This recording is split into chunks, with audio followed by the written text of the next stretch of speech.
3:07. Continúa nuestro programa en la cadena SER, como siempre. Gracias por toda vuestra participación y, en fin, estamos en la encrucijada, ¿no? Siempre en la encrucijada. Hemos mirado a lo profundo del alma humana, a lo demoníaco y a lo luminoso que todos tenemos. Hemos visto cómo científicos que estaban a punto de encontrar algo importante sufrieron un final abrupto.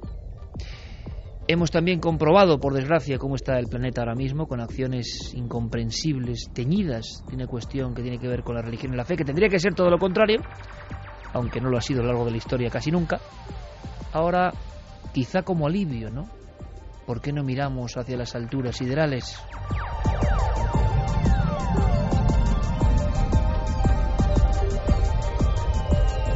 Vamos a hablar de un congreso. Ha ocurrido con mucha polémica en Estados Unidos. Se habla de extraterrestres, además por parte de personajes que os van a sorprender por su currículum. Y en el fondo, ¿qué queréis que os diga? Después de lo que hemos contado, después de toda esta densidad oscura, al final eso de buscar hermanos cósmicos resulta hasta un alivio.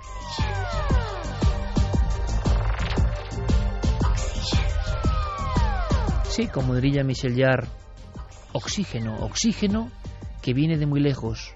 Oxígeno porque incluso personas que manipularon información en Estados Unidos parece que ahora hablan y que dicen, esto es para atarse los machos realmente, las mismas personas que censuraron casos, que los manipularon, que intentaron hacer creer a la opinión pública que los ovnis eran una patraña o un viejo sueño digno de los niños, pues ahora aseguran que los vieron. No solo a los aparatos, también a los presuntos tripulantes, y esto es una cosa sensacional. Compañero Diego Marañón, buenas noches. Buenas noches, Iker, ¿qué tal? Congreso polémico, ¿verdad? Un congreso polémico que además podemos decir que es la explosión de algo cuyo germen se remonta algunos años atrás, concretamente a 2 puntos. En 2001, Iker, en el mismo lugar en el que esto ha ocurrido, en el Club Nacional de Prensa de Washington, se produjo un primer encuentro entre un grupo de ufólogos dirigidos por Steven Greer, un personaje del que ya hemos hablado en Milenio 3, relacionado con, por ejemplo, con el Ser de Atacama, tan de actualidad ahora mismo, y con su polémico documental Sirius. Bueno, él es el director de un grupo denominado Proyecto Revelación, que en 2001 ya convocó a los medios de comunicación para hacerles lo que él denominaba importantes revelaciones sobre la realidad del fenómeno OVNI. Luego, en 2011, hace apenas 2 años, este mismo grupo promovió una petición a la población norteamericana que fue trasladada a la administración Obama y que ésta se vio obligada a responder. Recordarás que hubo pues un gran impacto en los titulares, ¿no?, de la prensa, porque el gobierno de Estados Unidos respondía a esa pregunta, respondía sobre las supuestas comunicaciones del gobierno con extraterrestres. La Casa Blanca se vio obligada a decir, bueno, pues que no contaba con ninguna prueba de que existiera vida extraterrestre ni de que estos seres hubieran visitado la Tierra. ¿Qué ha ocurrido? Que la gente que no se quedó contenta, digamos, con esa explicación, que esperaban algo más, ha vuelto a reunirse ahora, Iker. Ha ocurrido entre los días 29 de abril y 3 de mayo. Han sido varios días, 6 horas al día de ponencias ante un comité, Iker, un comité que seguía los mismos esquemas y imitaba la forma en la que se llevan a cabo las comparecencias ante las comisiones del Congreso de Estados Unidos. Uh-huh. Ante 5 excongresistas y un exsenador del gobierno de Estados Unidos desfilaron 42 testigos y especialistas, entre los cuales, y esto seguramente que te va a sorprender, encontramos nombres muy conocidos en el mundillo OVNI. Allí estaba Edgar Mitchell, el exastronauta. Caramba. Estaba, por ejemplo, Stanton Friedman, el famosísimo físico y ufólogo que lleva un montón de años dedicándose a estas cosas. Estaba el doctor Roger Leir, este médico especializado en supuestos implantes extraterrestres. También estaba Jesse Marcel Jr., el hijo del principal testigo del caso Roswell. El hijo de Jesse Marcel, madre efectivamente, mía. Nick Pope, el ufólogo que trabajó durante más de 20 años para el Ministerio de Defensa de Gran Bretaña. Bueno, una larguísima lista, como te digo, de 42 testigos y especialistas. Bueno, pues yo creo que vamos a disfrutar, porque Diego Marañón ha hecho un poco de corresponsal, nos extrae algunas declaraciones que os van a sorprender de verdad, y por supuesto vías de contacto abiertas, Nave del Misterio y milenio3@cadenaser.com. Carmen muy atenta con todos los mensajes. ¿Por qué? Porque hay rotundísimas declaraciones.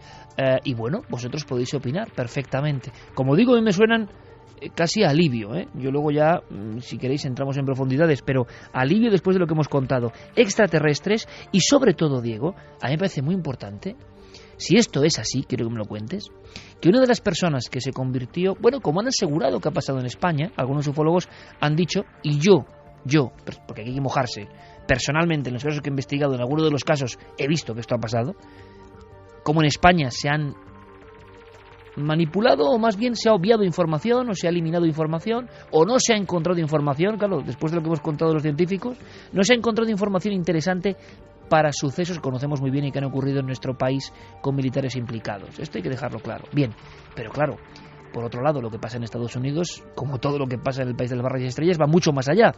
Y es que personas que se encargaban de, bueno, maquillar esa información, incluso hacer que el público creyese desde los años 50, 60 que eran fraudes, resulta que dicen, no, es que yo los he visto. Me parece tremendo, es el caso de Richard French.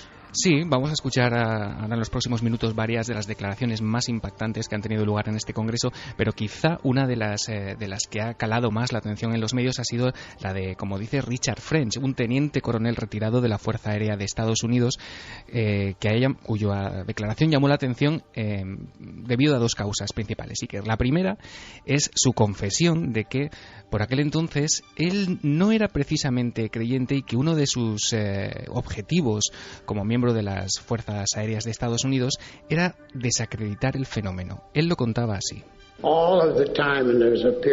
Todo el tiempo, durante aquel periodo de 12 años, mi trabajo prioritario como miembro de la Fuerza Aérea fue desacreditar el fenómeno. En otras palabras, me inventaba una serie de explicaciones.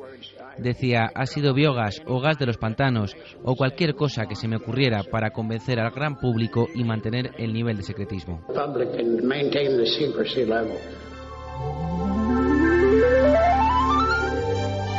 Qué bonito, antes hablando de músicas precisamente con el 40 aniversario de Tubular Bells, yo le decía a Javier Sierra en el pequeño estudio de las músicas, de alguna forma, que nadie me vais a permitir esta nota nostálgica, pasarán años, décadas, nadie para mí ha puesto sonido a lo que debe ser el espacio, como lo hizo en el año 76 un creyente en los ovnis, Jean-Michel Jarre.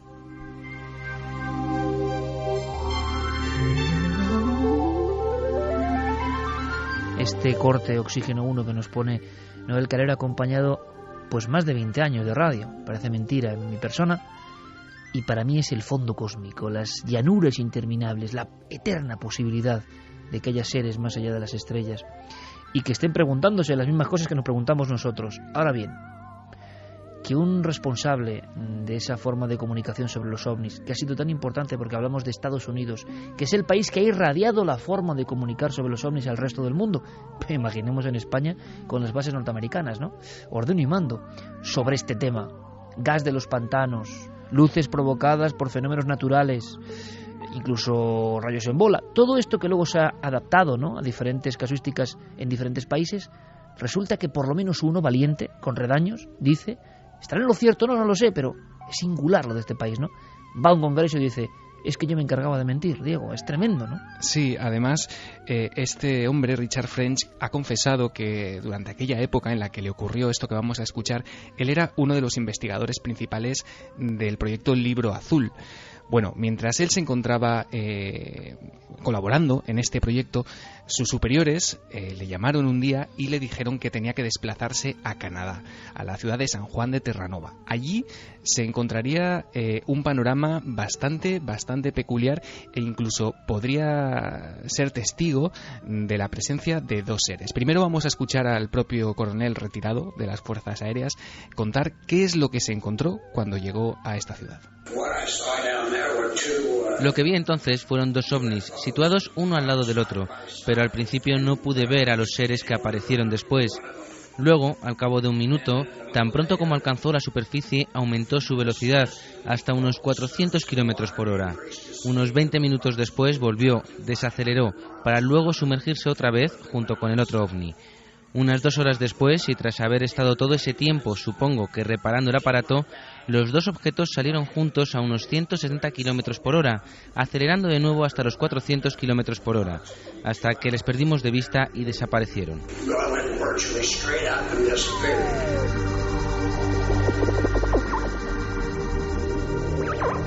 Seguimos en este vuelo cósmico. Es que esta persona, Diego, ha asegurado sin rubor ninguno que pudo ver no solo aparatos, sino seres. Sí, aparatos sumergidos en un lago a unos 20 metros de distancia. Él fue testigo de este espectáculo. Él los describe como naves de unos 5 metros y medio de diámetro que flotaban en aquel momento debajo de la superficie del agua y que, como hemos escuchado en un momento determinado, salieron de la superficie, emergieron y desaparecieron a gran velocidad. También describió en esa comparecencia Iker a los seres que había allí. Él decía que eran entre 60 y 90 centímetros, de color gris claro, muy delgados, brazos largos con 2 o 3 dedos y la parte superior de la cabeza mucho más amplia que la línea de la mandíbula, sus ojos muy inclinados, sin pupilas. Él se justificaba diciendo: parece que es la típica descripción de las películas, pero es que realmente eran así. ¿Cómo se queda el cuerpo, Pérez Campos, escuchando esto?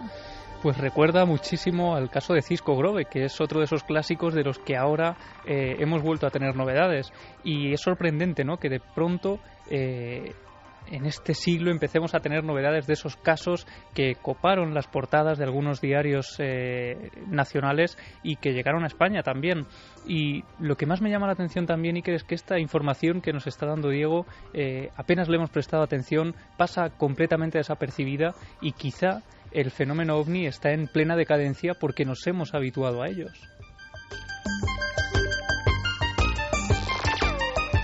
Carmen, no sé qué opinarás tú, son declaraciones muy sorprendentes, yo creo que inimaginables en España, creo yo.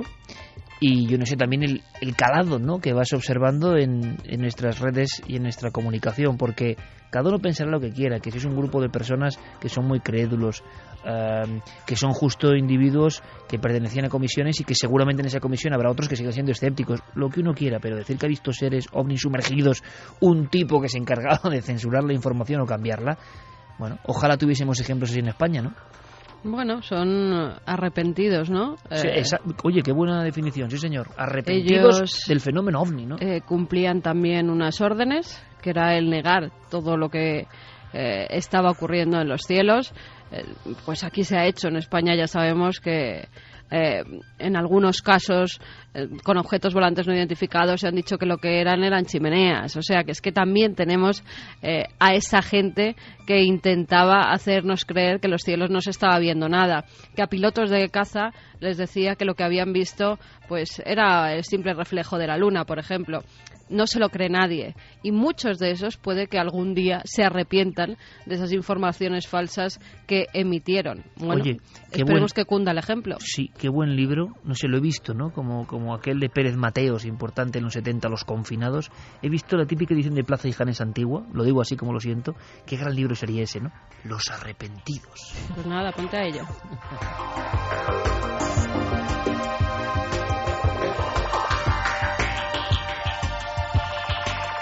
3 y 20 minutos, pero hay muchas más sorpresas. Luego iremos con mensajes, Iker, ¿no? Pasa una cosa, me recordaba a mí, este es en el fenómeno ovni, pero también hemos tenido policías, por ejemplo, que cuando ya no están ejerciendo es cuando deciden hablar.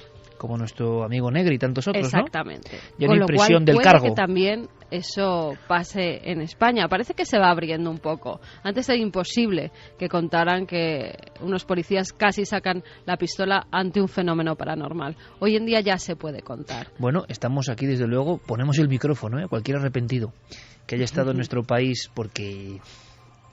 En fin, si hablásemos de lo que algunos sabemos, es decir, es evidente que ha ocurrido, ¿no? Pero sigamos con este congreso polémico, porque se mezcla de todo, imagino, ¿no? Pero nos interesa la declaración para que vosotros penséis libremente. Esto ha pasado en Estados Unidos, como apuntaba muy finamente Javier Pérez Campos, y qué poca atención, ¿no? Quizá porque nos interesa más protagonistas, más, de alguna forma... en rueda de prensa que vamos a examinar, Diego. Sí, fíjate, uno de los que arrancaron en más aplausos del público, que se ganaron a la audiencia porque, bueno, realmente ves los vídeos de sus intervenciones y tiene un don de gente, es impresionante, es el señor Mike Gravel, que es un ex senador demócrata. Él fue senador por Alaska entre 1969 y 1981. Fíjate de qué cargo estamos hablando, que incluso este hombre fue candidato a la presidencia de Estados Unidos en 2006. Madre mía. Él ponía honestamente en duda algunas de las afirmaciones que estaba escuchando, por lo increíble que le parecían, pero reconocía sentirse bastante preocupado e impactado por lo que allí se estaba diciendo. Lo escuchamos. Es el colmo de la arrogancia humana pensar que somos los únicos seres con conciencia en las galaxias. Eso es arrogancia humana en su peor sentido. Lo que me inquieta es, después de haber escuchado los testimonios de ustedes cuatro y de haber leído los informes que han preparado para esta audiencia, es la cuestión del secretismo en sí mismo. ¿Por qué es necesario este secretismo? Y les hago esta pregunta a todos ustedes. ¿Qué amenazas creen que existe para la seguridad nacional? ¿Qué acecha esa seguridad?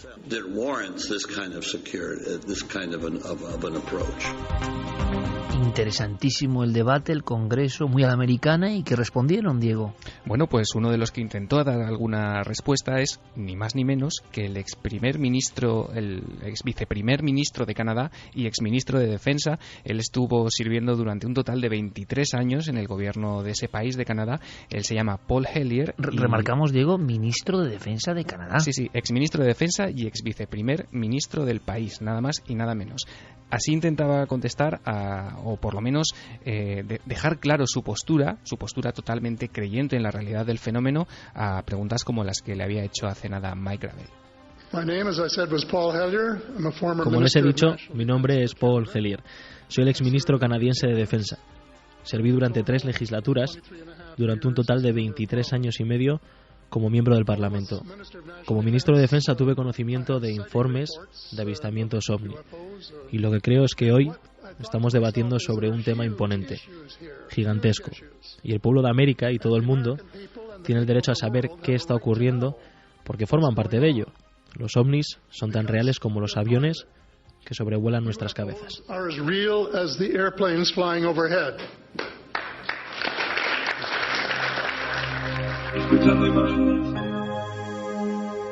De verdad, de alguna forma, qué envidia sana, ¿no?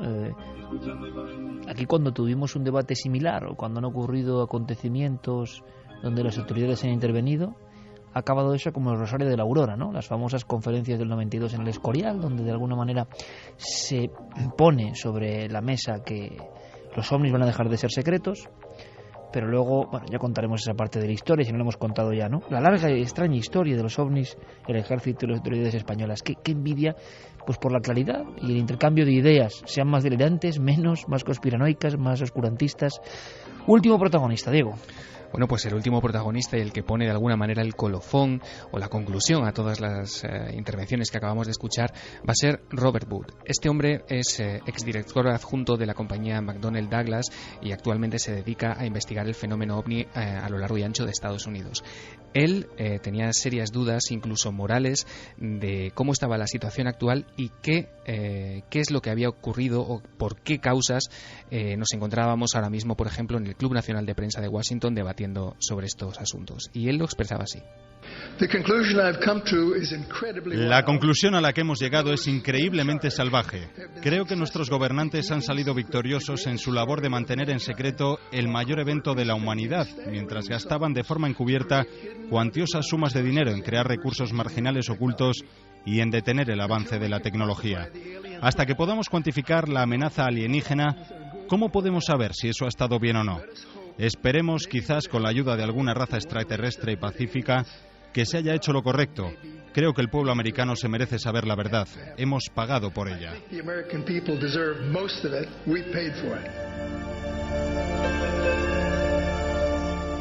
Esto ya es una declaración absolutamente convencida, para algunos quizá en exceso. Y observando todas las ponencias, todo el clima, todas las críticas, que imagino que habrán sido muchas, ¿cuál es tu conclusión, Diego? Bueno, pues que estamos ante un momento bastante decisivo, ¿no?, en la historia de los ovnis, por lo menos en Estados Unidos. Como dices, críticas ha habido, sobre todo porque los 5 excongresistas y el ex senador que se prestaron a participar en este evento organizado por Steven Greer lo hicieron cobrando $20,000 por 5 días. Eso ha dado pie a críticas por parte de los escépticos, de los más críticos con el tema OVNI. Y escépticos que hubieran cobrado lo mismo o pedido más, ¿no? Por Como supuesto, acostumbran en este país también. Por supuesto, y lo han hecho, lo sabemos. Pero bueno, me parece un paso bastante valiente, y de esa valentía da fe también el propio eslogan de este encuentro, un eslogan que decía: si el Congreso no hace su trabajo, la gente lo hará. Pues fíjate que a mí me gusta esa actitud, y mira que hemos sido, y soy crítico con muchas tendencias y a veces declaraciones grandilocuentes donde no hay prueba, aunque en estos temas poca prueba puede haber, pero en fin, cuando se pasa uno de frenada. Pero me gusta la actitud, ¿no? De decir, si no lo hacen los políticos, lo hacemos nosotros. Y al final el mundo va por esa vía.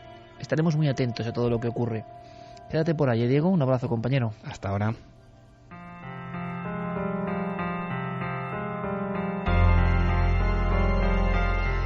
Nos metemos ya en territorios un poco más tenebrosos. Tenemos la historia de un hotel donde quizá sea mejor no pernoctar. Antes, ¿algún mensaje a destacar, Carmen, sobre lo que hemos escuchado? Sobre ese extrañísimo congreso por la apertura de la presencia extraterrestre. Bueno, aquí por 20.000 yo creo que muchos de los arrepentidos cantaban, ¿eh? Tal y como está la cosa. Sí, lo que pasa es que se mueve mucho parné, que diría aquel, ¿no? Dentro de Stephen Greer y sus grupos, cosa que no me parece mal, porque ojo, qué personaje. Sea lo que piensa, ojo, y se pase, como digo, en sus cuestiones en ocasiones parece evidente, pero ese entusiasmo, no sé, yo debo tener una mente igual muy liberal para esto, o es así, ese hombre hecho a sí mismo y que dice, me da igual, lo hago yo, lo construyo yo, a mí eso me encanta. Y Greer, creo que en eso es un adelantado, porque el documental, recordamos amigos, lo hizo gracias a la participación de las personas que querían, es decir, con el crowdfunding, es decir, aportando pues el señuelo monetario que uno quiera, uno contribuye a que se haga ese documental a través de la red. No hace falta una compañía, no hace falta el permiso de nadie. En el fondo es trabajar de alguna manera en libertad y para quienes tú consideras.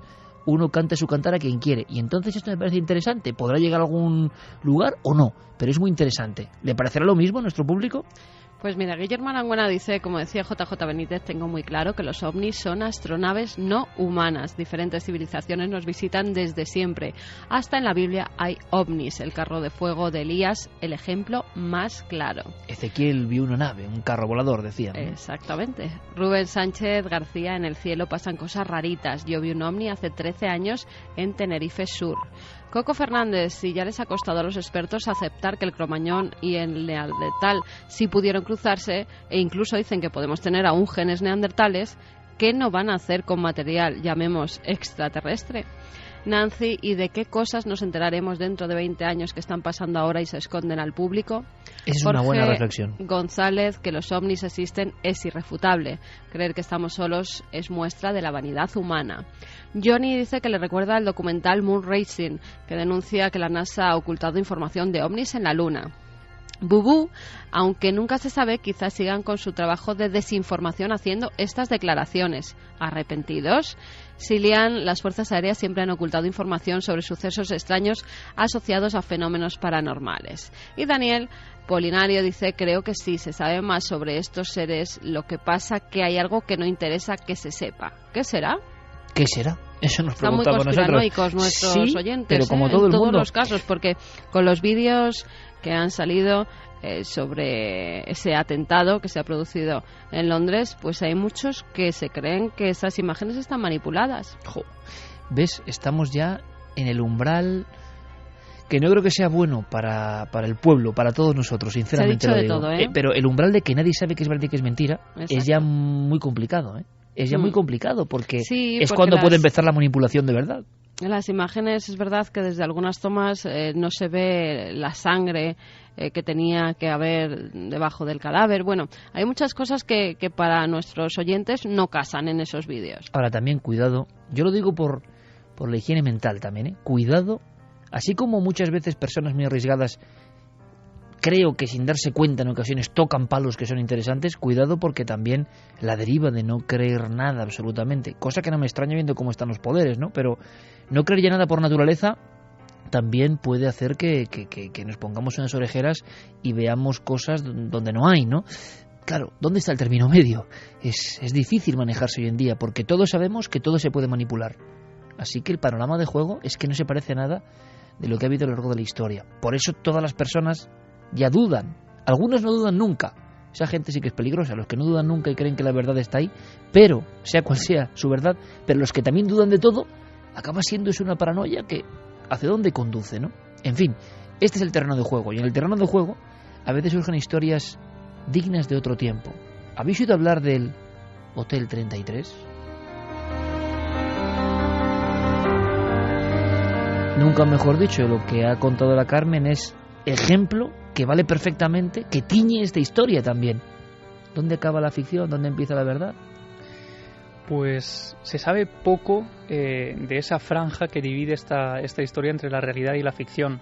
Y nos llega y se convierte de pronto en noticia, a pesar de tener más de 50 años, porque Nicolas Cage, siempre ávido de misterio y una persona que fija su mirada en historias que nos interesan a nosotros, pues lo ha vuelto a hacer.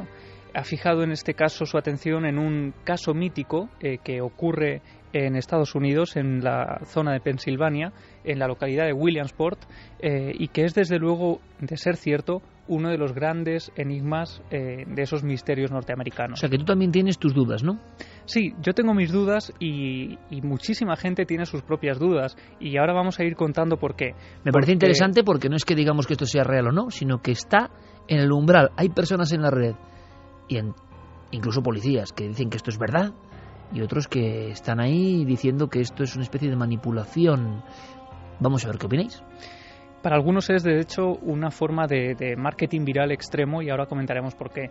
Pero, desde luego, hay también agentes de policía de la localidad interesadísimos en todo este asunto. La historia Iker empieza en el año 53. El 8 de mayo de 1953 se abre en esa localidad, en Williamsport, uno de los hoteles más lujosos de la época. Se lo bautizan como el Gran Hotel. Y en la noche de apertura, en la noche en la que permiten el acceso a varios vecinos de localidades cercanas para hacer una gran fiesta de apertura, lo hacen a través de unas invitaciones. Es una fiesta privada, se permite el acceso a 32 personas, entre la gente que está allí trabajando y los huéspedes que van a pernoctar en esa primera noche de apertura del Gran Hotel.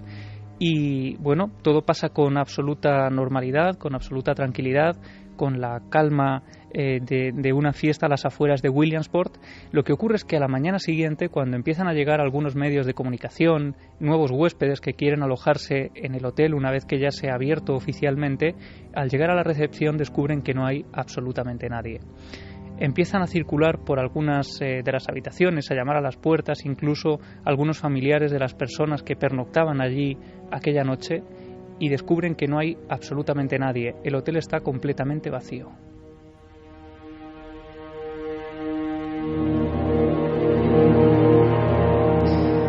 Empiezan a llegar las autoridades, empiezan a registrar las habitaciones, allí no hay nadie, parece que todo el mundo se ha esfumado, 32 personas desaparecen en el interior de ese hotel, empiezan a buscar por los alrededores y no descubren absolutamente nada, y durante años ese caso sigue abierto, se sigue haciendo una búsqueda intensiva de las 32 personas que pasaron allí la primera noche de inauguración del Gran Hotel y no aparecen en ningún momento. De hecho, a día de hoy esas 32 personas seguirían completamente desaparecidas. Como decíamos, hay personas, hay autoridades que están investigando el tema todavía hoy.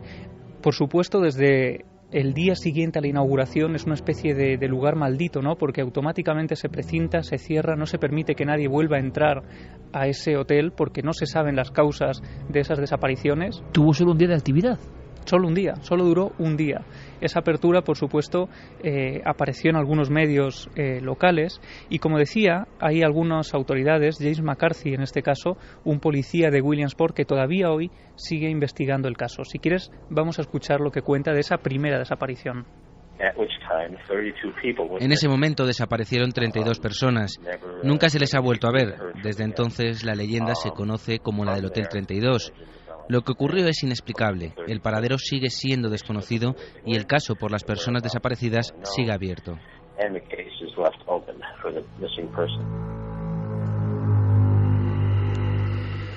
El edificio permaneció durante largos años abandonado, concretamente 40 años, hasta que un vecino de Williamsport, Timothy Miller, que había escuchado la leyenda una y otra vez porque los padres se la contaban a los hijos para asustarles con ese edificio abandonado a las afueras de ese pequeño pueblo, pues este hombre, Timothy Miller, decide reabrir el hotel para convertirlo en una especie de escenario de lo paranormal. Y de hecho aparecen recortes del Williamsport Sun-Gazette, 13 de noviembre de 1992. El titular dice: "El viejo hotel será convertido en una atracción de turismo paranormal".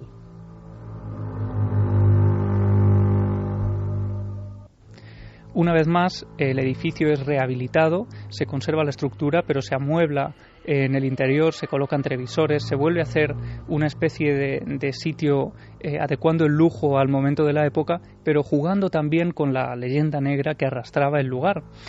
Y desde luego la atracción de feria es un completo éxito, porque la primera noche, de nuevo en la gran apertura, la segunda apertura del hotel, 40 años después, se llena por completo.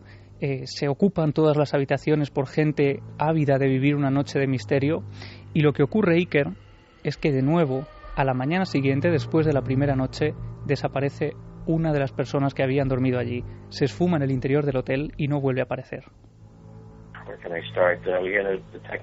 Él estaba entrevistando a uno de los sospechosos en relación a esta desaparición misteriosa. Durante el vídeo que tenemos, todo transcurre en la sala de entrevistas, que está completamente a oscuras, algo muy inusual, sobre todo porque la conversación se estaba grabando para después volver a ser escuchada por partes y poder así tener alguna idea. Y por alguna razón inesperada, el vídeo se pone en negro, y cuando regresa la imagen, el miembro de policía acaba de fallecer. No sabemos qué pudo pasar en los momentos previos a que esto ocurriera. Y es que, por si faltaban ingredientes, tenemos también una cinta de vídeo que parecen a veces necesarias en las leyendas urbanas, ¿no? En este caso estábamos escuchando de nuevo a James McCarthy hablando de lo que ocurre después de la desaparición de una persona más en el interior del hotel. Después de esa noche del 15 de enero del 93 pasa a bautizarse el lugar como Hotel 33. Y una vez más se vuelve a clausurar el lugar. No se puede permitir el acceso a nadie porque esta persona, en este caso un niño de 16 años, Jarrod Carr, ha desaparecido en su interior y no se sabe nada de él. Así que automáticamente la policía encarga la investigación a Richard Kaminsky, que es uno de los investigadores pues más importantes de la localidad porque había resuelto algunos casos anteriormente, y él estaba entrevistando a uno de los amigos de ese niño que había pasado la noche también en ese hotel. Y es en ese momento, según nos contaba James McCarthy, cuando las cámaras que están grabando el interrogatorio se apagan, y en ese momento en que se apagan, el investigador Richard Kaminsky cae desplomado en el suelo y fallece instantáneamente.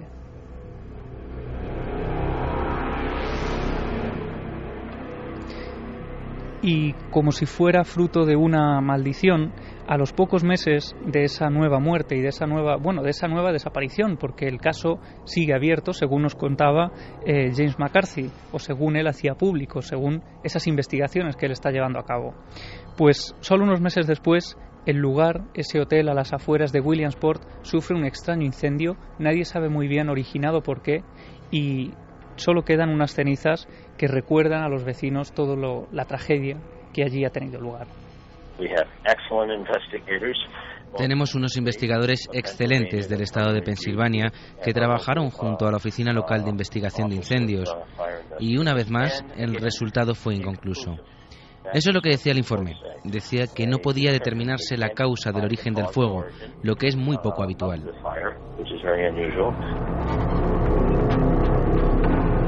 3:41, nunca había escuchado esta historia. ¿Queda alguna declaración más, algún documento más, para cerrar un caso que luego veremos, imagino que tiene diferentes caras y posibilidades, ¿no? Sí, es que James McCarthy, este miembro de las autoridades, se ha dedicado a investigar el tema a fondo, y según él cuenta, existen esos documentos, existen esas grabaciones que no pueden hacerse públicas, pero que se encontraron en una mudanza a un nuevo edificio de policía, una nueva comisaría. Y él nos cuenta que en ese periodo, antes del incendio y después de la segunda desaparición, hubo también un hecho luctuoso que de alguna forma preocupó a la localidad de Williamsport. Estaban jugando en el hotel y haciendo gamberradas, rompiendo ventanas. Cuando volvieron no había pasado ni una semana cuando los dos chicos murieron en un accidente de barco. Así que la mayoría de la gente dijo que el Hotel 32 estaba detrás de todo aquello.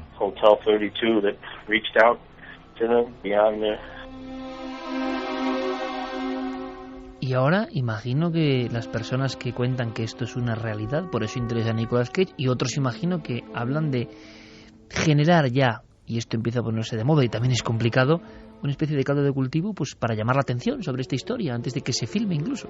Sí, se han barajado varias teorías, desde que las 32 personas que acudieron al hotel la primera noche pudieran formar parte de un grupo sectario que intentaban desaparecer del lugar y la mejor forma era creando esa leyenda negra de un edificio.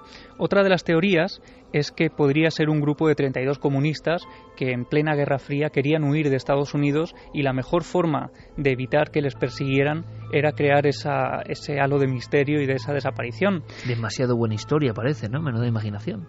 Claro, y existe una tercera teoría que es que se trata de una especie de hoax, ¿no? Como se dice, una leyenda urbana que de alguna forma ha ido creciendo y ha ido aumentando pues por internet y por las páginas web. Lo que ocurre es que Nicolas Cage estaba pues convencido de que era una historia real hasta el punto de que ¿Él está convencido o participa en la leyenda urbana? Es la pregunta, ¿no? Claro, porque cuando Nicolas Cage se interesa por un tema, aparentemente podría ser que tuviera esa base real, ¿no? Lo que pasa es que en algunos sitios se está teorizando con que detrás de toda esta película hay un importantísimo equipo de marketing que llevaría meses e incluso años trabajando en esta tarea de marketing antes incluso de anunciar que se iba a empezar a rodar la película. Incluso como está pasando, que igual se desgasta esto también. Si se empieza a hacer esto y se acaba desgastando, peligroso. Biografías falsas, páginas de Wikipedia falsas, información simulando hemeroteca falso, para que uno vaya a investigar y diga, hombre, es verdad. Y resulta que no es verdad, sino que es una campaña montada, y esto es lo interesante, por equipos que generan una realidad. Porque claro, que desaparezcan 32 personas en un hotel y no se sepa nada. Claro, y lo sería que ocurre un caso además único en la historia, ¿no? Es que en Williamsport les suena un poco la historia, recuerdan que era algo que sus abuelos les contaban, pero claro, ha transcurrido relativamente poco tiempo, esto fue en el año 93, la última desaparición, y apenas se sabe mucho más. Así que hay teorías incluso como que se está intentando engañar a los propios miembros de la policía de Williamsport, incluyendo esas películas falsas en algunas cajas de mudanza. Se está diciendo que hay personas que, como por ejemplo este agente de policía al que escuchábamos, a James McCarthy, que podrían ser actores, claro. Aunque en este caso es cierto que James McCarthy aparece en otras noticias de la localidad de Williamsport. Y además, claro, entonces, ¿qué pasa? Al final acaba siendo un laberinto que le gusta mucho a Nicolas Cage, ¿eh? Recordemos La sombra del vampiro y cómo él traza con elementos reales, absolutamente reales, y ficción, la historia de ese rodaje de Nosferatu, donde Dafoe hace de Shrek, realmente el protagonista de la película de 1921 de Murnau, y que se creyó, fue una leyenda urbana de los años 20, que era un vampiro de verdad, como Nicolas Cage tira de un lado de otro del ocultismo, y al final nadie sabe qué ocurre, ¿no? Puede ser una historia similar.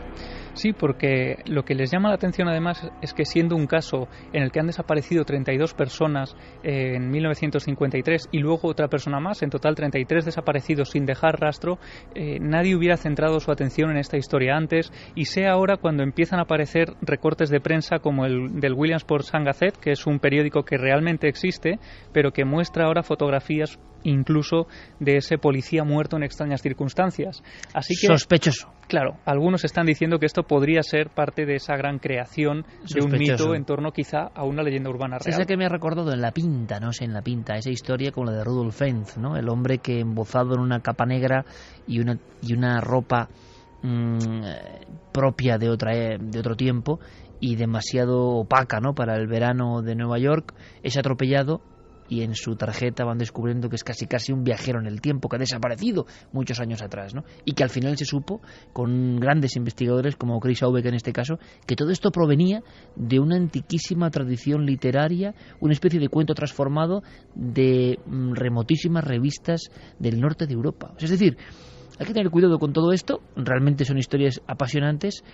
Nicolas Cage, ¿creía de verdad en esta historia o no? ¿Habrá algo de verdad? Bueno, seguiremos informando. Si tenéis información vosotros, por supuesto, aquí la guardamos pacientemente. Y Carmen luego además nos dará los ganadores, ojo, de ese concurso que ha sido récord del libro de Inferno. Vamos a hacer una cosa, que además me ha traído recuerdos muy raros esta historia que nos trae Diego Marañón. Atentos todos, porque Carmen, Javi, os voy a preguntar si algún programa en la niñez os marcó profundamente y os dejó eso, raras sensaciones. Lo que trae Diego es, nunca mejor dicho, sensacional.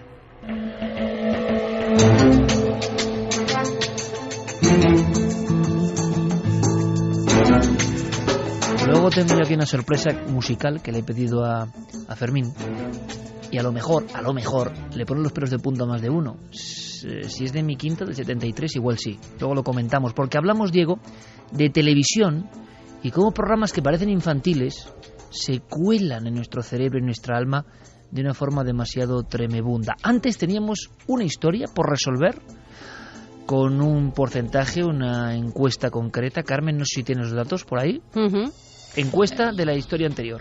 Sí, la historia bronceado en su punto, como nos comentaba. Disolverse las entrañas a base de rayos uva. Sí, por darse tantos, por ir a una boda, ¿no? Por estar tan guapa, pues al final se murió. Sí. Verdadero, 44,6%, falso, 55,4%. ¿Qué dijo Noel Calero? Noel Calero no dijo nada, ¿no? Falso. ¿Diego? Noel Calero ha acertado. ¡Ha acertado! Resuenen las campanas. Sube la música, Noel. Sube la música. Haciendo el símbolo de la victoria, porque era preocupante. Bueno, ya van 3. En internet incluso se ha difundido, ¿no? Que Noel ya es una especie de mito. Hay gente que cree que no existe, repito. Y claro, 3 de 38 ya, o de 3 de 39, pues no está mal. No está mal. Va a la estadística.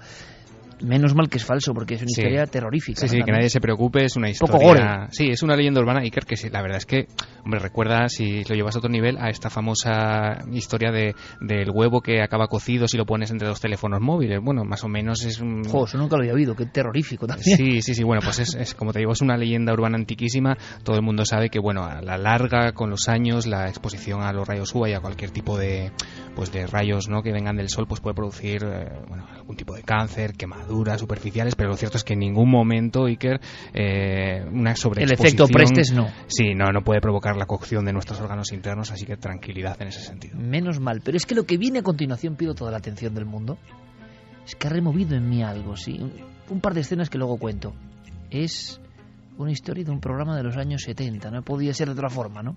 Sí, es un programa curioso, Iker, y además se hizo popular no en los años 70, como verás ahora, sino mucho más cerca en el tiempo. Yo no sé si tú tienes algún programa de televisión que recuerdes y que tenga esa capacidad, ¿no?, de que te haya marcado. Sí, luego lo voy a contar después de tu historia, porque bien. Terrorífico. Bueno, pues horrible. Horrible programas... no, porque eran grandes profesionales, pero a mí me marcó. Vale, ahora me lo cuentas. Uno de esos programas en Estados Unidos se llamó Candle Cove, es decir, la ensenada de la vela o algo así.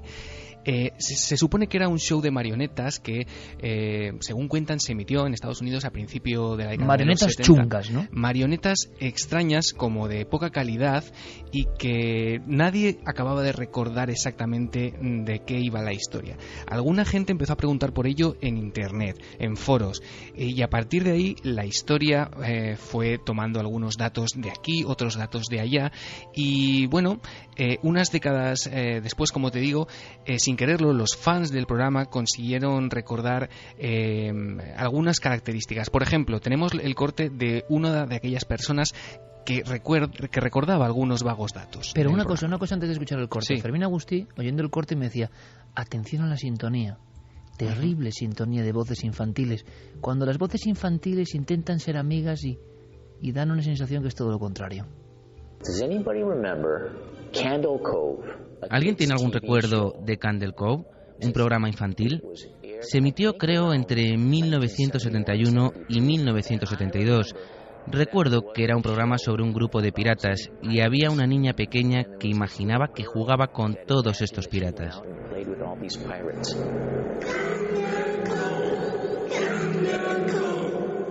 Recuerdo que había un personaje realmente terrorífico, una especie de esqueleto, una marioneta a la que llamaban el señor Arrancapiel.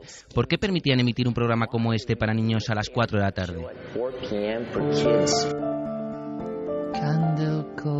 Candle Cove, el señor Arrancapiel. Diego. Lo curioso, Iker, es que cuando uno de estas personas que comentaban el programa en internet le preguntó a su madre: oye, tú mamá que tienes muy buena memoria, a ver si te acuerdas de algo que yo veía de pequeño, que iba sobre piratas y había una niña con marionetas, su madre le decía: sí, claro que lo recuerdo. Y desde entonces creo que tienes mucha imaginación, porque cuando tú a mí de pequeñito me decías que estabas viendo ese programa en la televisión, lo único que se veía en la tele era estática. O sea que no se veía nada, que no se veía nada, solamente lo veían al parecer los niños en un canal del que nunca más se volvió a saber. Un canal que emitía directamente el cerebro de alguna forma, ¿no? Y muchos niños tenían esa especie de fantasía. Madre mía, Candle Cove. Bueno, seguiremos la investigación. ¿Será verdad o no? A ver si me recordáis, si hacemos la prueba con Noel, pero cuando esté la gráfica, ¿vale? La semana que viene, viendo las respuestas, pues Noel sobre ellas, que recuerde bien la historia. Ah, mira, esto es un nuevo giro de tuerca. ¿Te gusta, no? Otra vuelta de tuerca. Dando la clasificación o los votos con los datos empíricos sobre la mesa, pues luego ya nuestro oráculo a ver qué dice, porque ya va acertando y entonces ya no sé. Yo tenía una sorpresa, Diego. A ver. Años 80 principios. Una imagen para mí espantosa. Una especie de títeres que según cómo se mire dan miedo. Un ser cabezudo, verde. 2 niños en una cueva hablando como en un idioma que parece extraterrestre, que da mucho miedo. Y estaban contando, yo no lo supe hasta mucho tiempo después, la historia mítica, rara, de los niños de Banjos, ¿os acordáis? Anda. En un pueblo español supuestamente Banjos, toda una investigación. Niños verdes. Exacto, que en el fondo viene de la Inglaterra medieval. Vienen de otro planeta y aparecen en una cueva y son niños verdes y el pueblo intenta darles comida, una niña muere, o sea, un drama tremendo. ¿Qué hacía eso para los niños con títeres? Aquel programa, yo mando un abrazo, porque era un programa raro, extraño, un programa que seguro que el guión estaba encuadernado en una extraña piel. Se llamaba Planeta Imaginario. Qué bueno. Y Isao Tomita ponía la música y los niños no sabíamos si estremecernos o aplaudir. La sintonía un tanto psicodélica y bizarra de Isao Tomita, ¿verdad, Diego? Tú lo sabes bien. Se llama Caen los copos de nieve. Exactamente. Pues daba paso a historias de títeres, de personas que se hacían pequeñas y los títeres se hacían grandes y monstruosos, extraños personajes y paisajes, algo muy psicodélico y extraño. Por lo menos yo lo recuerdo así, Planeta Imaginario. Y sobre todo la escena de los niños de Banjos, que claro, eran niños extraterrestres, niños de otro mundo. Por favor, si alguien recuerda Planeta Imaginario, nos lo tiene que decir.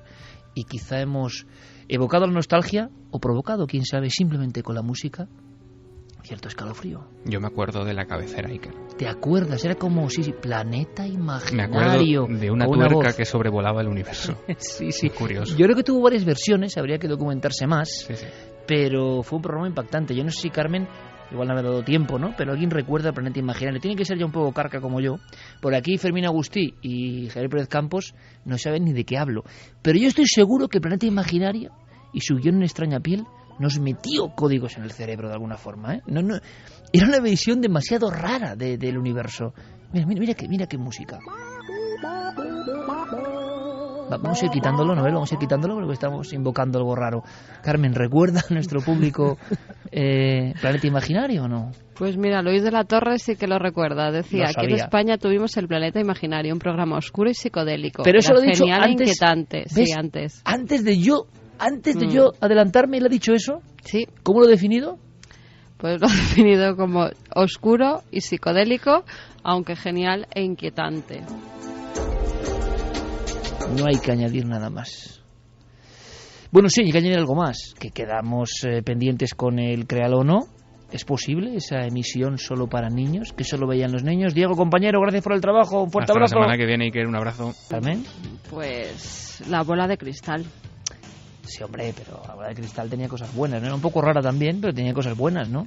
Esto era como una bola de cristal mucho más bizarra.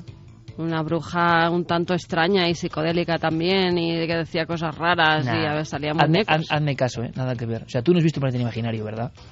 Yo no, Ya, por eso mi mente no está como la tuya. Por eso, tú te salvaste. No, yo sé que no es lo mismo. ¿Tú, Javi? Pues a ese nivel no, yo recuerdo algunas que estaban hechas adrede para traumatizar a los niños, como la serie de Pesadillas.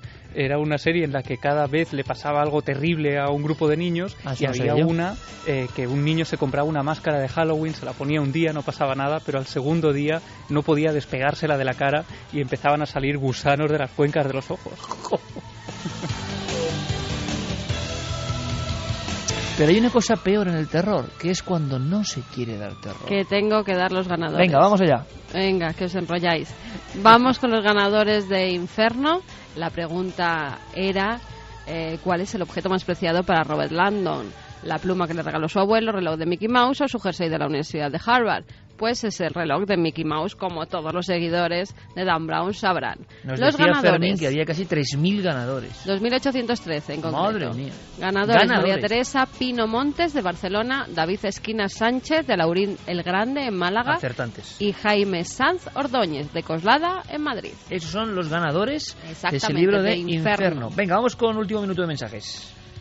Vamos con mensajes. Pues mira, tengo muchos cumpleañeros. Mario Leonardo, que ha sido su cumpleaños. Pues nada, qué felicidades. Claro Álvaro que sí. Daniel, también, que solo faltaría finalizar el día con el equipo de Milenio 3 y que le felicitemos. Y pues con la sintonía felicitado del queda. Planeta Imaginario. Qué mejor regalo, ¿no? También Javi, al que le llaman Neciete, que es uno de los fans de todo lo que hacemos. Con lo cual, quedan felicitados estos tres amigos que estaban comentando en las vías de comunicación que tenemos en el programa, bueno, pues que habían pasado un buen día y que finalizarlo con Milenio 3 y una felicitación ya sería lo más. Pues ahí queda. Claro que sí, pues nosotros encantadísimos, vieron a todas las noticias. Noel, como siempre, muchísimas gracias, compañero. Fermín, gracias. Javi, esta mañana en Cuarto Milenio. Hasta mañana, Iker. Carmen, esta mañana en Cuarto Milenio. Chao. Mañana muchísimas cosas, y lo dicho, hemos recibido, son sincronicidades, casualidades, libros, discos, autoeditados, un montón de cosas y cartas preciosas, de lo que significa Milenio para vosotros, mucho más allá del misterio. Y la verdad es que también para nosotros, mira, no es mi cumpleaños, pero es un premio llegar a la radio y encontrar frases tan bonitas y tan llenas de ánimo y de fe milenaria un poco, ¿no?, que hace mucha falta hoy en día. Que paséis, claro que sí, una feliz semana. Escuchad, porque esto que pone en el calero es AO, el último neandertal, la película, la historia, en Francia, del último niño de su especie, los neandertales. Cuando lo escucho a veces me pregunto cómo cantarían realmente, si es que cantaban. ¿Hablaban? ¿Qué sentimientos tenían? ¿Soñaban? Esos niños solitarios que muchas veces han aparecido en lugares sin nombre, lugares que han sido bautizados precisamente por el hallazgo de un esqueleto, un pequeño trozo de cráneo, una mano. Esas cosas espúreas, esas cosas escarbadas por los arqueólogos, de repente han dado casi nominación a todo un entorno donde casi nadie pasaba antes. Y eso ha ocurrido en toda Europa. Pero veréis, ninguna historia quizá tan extraña y tan oscura, y yo creo que tan triste como la de Orce. Esta misma semana, Orce era noticia. Y yo os voy a contar por qué. Un diente de leche. Algo tan aparentemente insignificante que cambiaría la historia. Una pequeña pieza de un niño o una niña entre 8 y 10 años. Y una vez más uno piensa, yendo más allá del objeto, ¿cómo sería aquel niño o aquella niña? ¿Qué pensó? ¿Por qué encontró la muerte en ese sitio? ¿Cuál fue su último pensamiento? ¿Tenía frío? ¿Tenía hambre? ¿Era feliz? ¿Le atacó alguna fiera? Eran hombres y mujeres que en esas capas del tiempo, en España por ejemplo, se les veían con impresionantes felinos.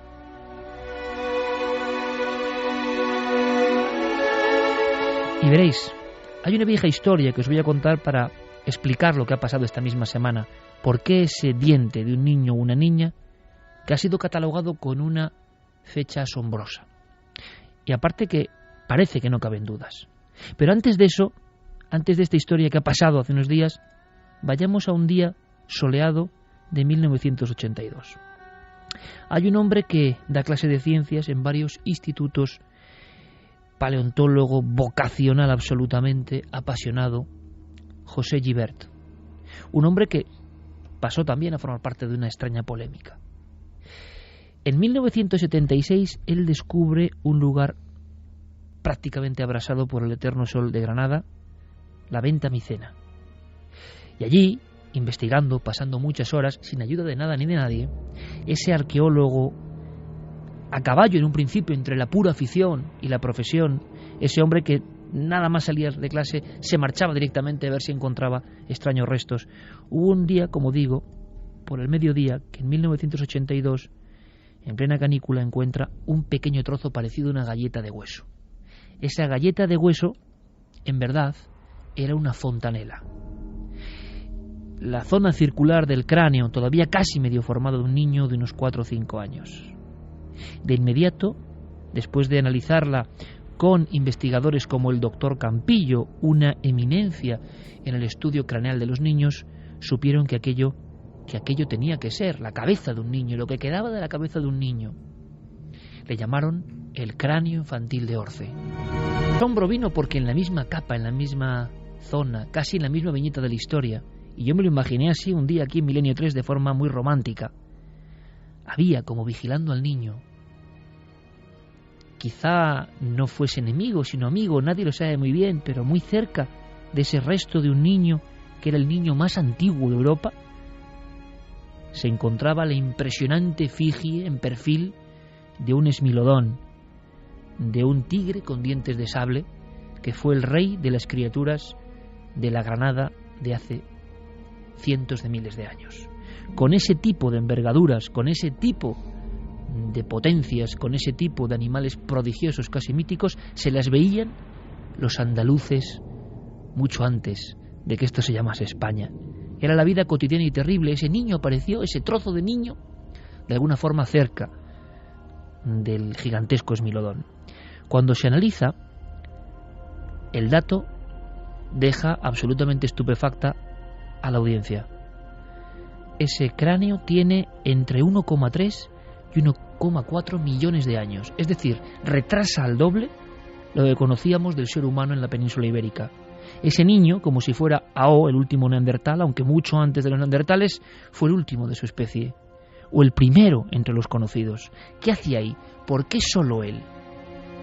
Como único testigo de una historia sellada por el tiempo. No había más restos, y se convirtió en obsesión por parte de Gibert y su equipo. En la Venta Micena, como si fuese una señal lanzada a través de los siglos, solo la fontanela, como si allí estuviese el entendimiento de otra raza. Un niño imposible, un resto de un ser humano que no cabía en ningún catálogo, porque iba mucho más allá de cualquier conjetura. 1,3, 1,4 millones de años. ¿Qué pasó para que este cráneo de Orce aparezca en muchos libros de historia y paleontología hoy, en unos como cráneo de niño y en otros como fraude, en otros como asno, en otros como material de un equino? ¿Qué ocurrió? Cuando se lavó por parte del doctor Campillo y el doctor Gibert ese cráneo, aparecieron unas extrañas formaciones, eran unas crestas. Y una experta venida de fuera, y esta historia nos suena mucho, una experta venida de fuera fue la primera que dijo, parece que sin demostrarlo, que aquel cráneo en verdad era el trozo de la cabeza de un asno. De inmediato, porque en este país somos así, y esto también me suena, toda la prensa habló de el asno de Orce, el burro de Orce, el niño, el primer niño de Europa era realmente un burro, era lo de siempre, la broma, la jarana, somos unos falsificadores. Y por desgracia, imaginaos el impacto para ese hombre, José Gibert, para el doctor Campillo, que había asegurado que no tenía ninguna duda. Aquello no era el cráneo de ningún animal, aquello era un trozo de fontanela con unas crestas, como él había examinado a cientos en años de pediatría y de análisis de huesos. Era un niño, pero parece que a nadie le interesaba que en Granada hubiese un niño que diese la vuelta a la historia.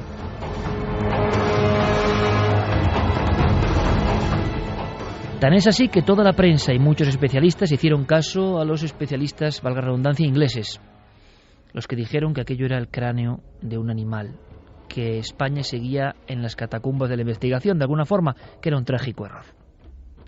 Durante muchos años, José Guibert mantuvo, junto con el doctor Campillo, que aquello efectivamente era un cráneo. Es más, el doctor Campillo, Domingo Campillo, convencido de lo que estaba ocurriendo, hizo un libro, El cráneo infantil de Orce, porque no sabemos nada de ese niño, ni de su cultura, ni de quiénes eran, por qué convivían ahí con los felinos de alguna forma. Bueno, hemos hablado con él. Él ya hace muchos años habló con Milenio 3. Y es muy bonito ver cómo un especialista en cráneo infantil, de alguna forma, sigue manteniéndose en sus 13. Ahora estas palabras tienen un especial valor. Le escuchamos. El cráneo de Orce se encontró a finales, en diciembre de 1982. El doctor Guibert lo examinó y pensó que podía ser humano.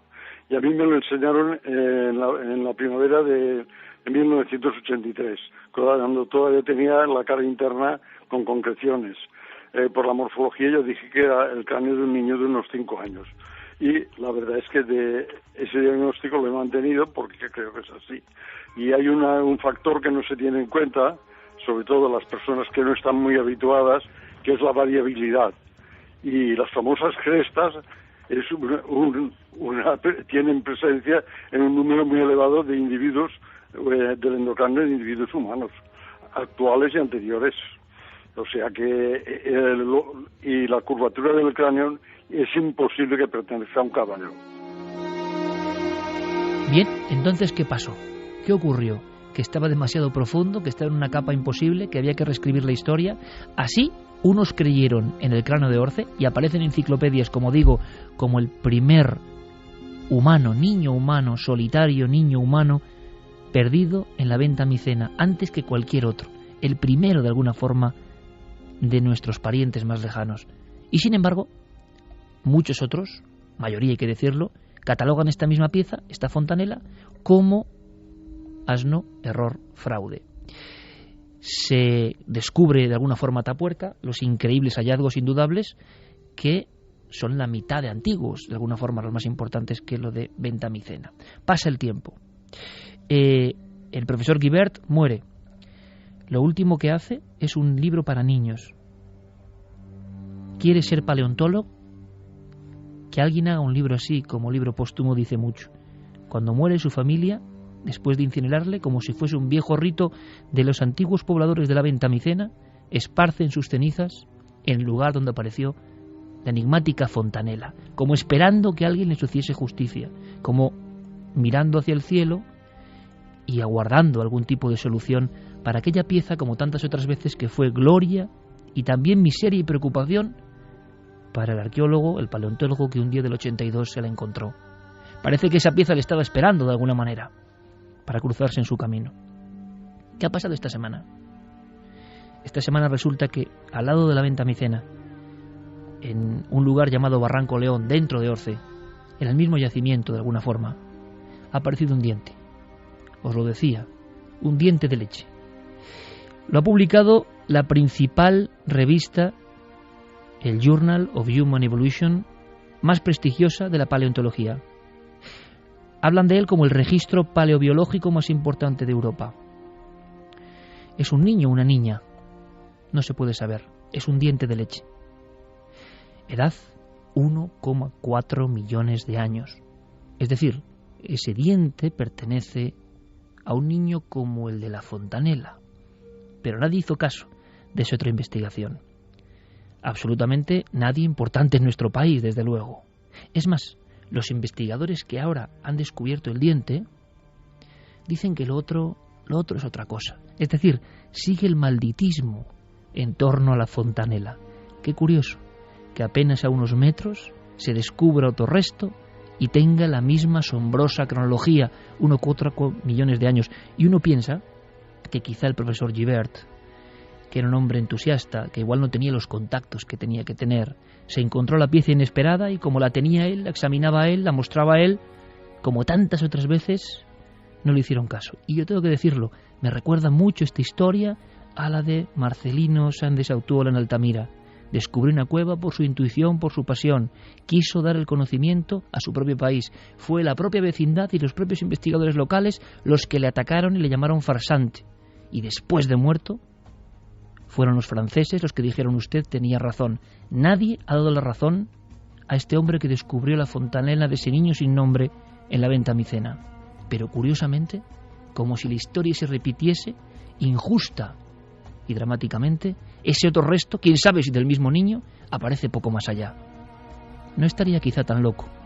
A lo mejor tenía razón ese investigador que hoy yace en ese lugar absolutamente agreste, la Venta Micena. ¿Qué pasó en Orce? Ya nadie puede discutir que eso que parecía herejía puede ser una verdad. Niños, hace casi 1,5 millones de años, convivían con las bestias, soñaban, miraban a las estrellas, cazaban, amaban. La increíble historia, no mucho más allá, simplemente en ese pequeño lugar de Granada. Le preguntábamos, por supuesto, al doctor Domènech Campillo. Hay que imaginarlo, bata blanca, examinando el extraño cráneo y diciéndole sin dudar a José Guibert, sudoroso, que se lo trae: no tengas dudas, he visto cientos como este. Es el cráneo de un niño. Imaginamos a José Guibert casi sin creerlo, pero es que parece que tiene 1,5 millones de años. ¿Qué dice ahora Domènech Campillo? Casi le dábamos nosotros, nuestro compañero Fermín Agustí, la noticia de que en ese yacimiento, en ese entorno, un diente de la misma edad imposible. Esto nos contestaba.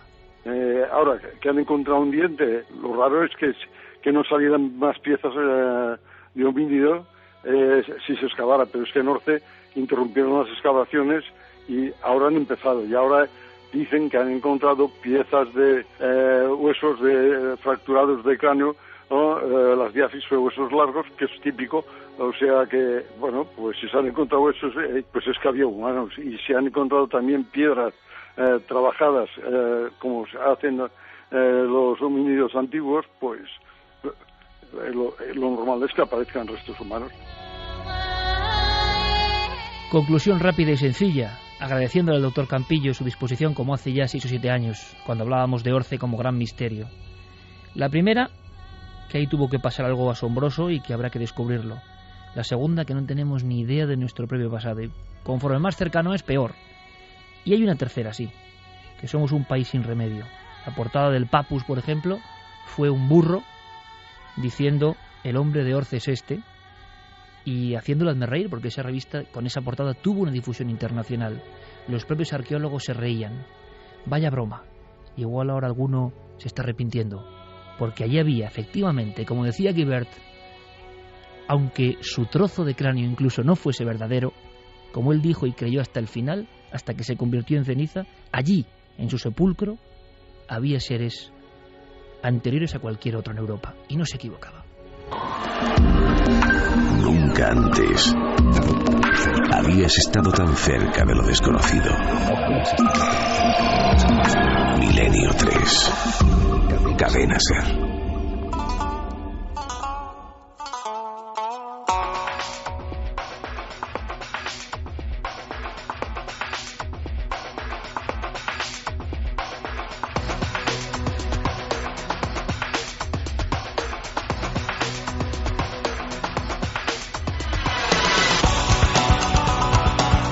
Vamos con mensajes de nuestros oyentes. Clarence dice: hay tantísimo genio y descubridor ninguneado que realmente nos estamos perdiendo muchísimo a favor de unos pocos aprovechados.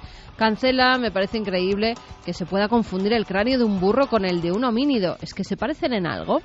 Esther García: ¿qué le pasaría por la mente a esos niños primitivos que morían solos en las cuevas? Tiene que ser muy duro.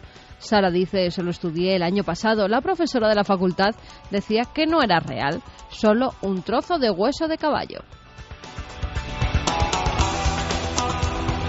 Mira, nos escribía Luis Miguel, iba escuchando la noticia de ese hoyo en Estados Unidos y que el chico que había fallecido al producirse un hoyo sobre su cama, que lo ha engullido, provocado con casi toda seguridad su muerte. Vosotros tomabais esto como algo digno de novela de terror. Bien, pues quizá esto no sea tan irreal como parece, ya que a mí estuvo a punto de pasarme. Fue ya hace muchos años. Al levantarme, mi madre acudió a mí entre lágrimas, levantándome a toda prisa. Durante el transcurso de la noche y sin darnos cuenta, a solo 2 metros de mi casa se había producido una abertura de unos 3 metros de circunferencia. No perfecta, pero sí bastante marcada. En definitiva, estuve solo a unos metros de ser víctima del mismo suceso, ya que mi habitación colindaba justamente con la pared de la casa en donde se produjo ese suceso. Fue en Hoyo de Belmez. El sitio se llama Hoyo de Belmez. Hoyo de Belmez. Bueno, dice que un es nombre un pueblo profético también. de gran tradición minera.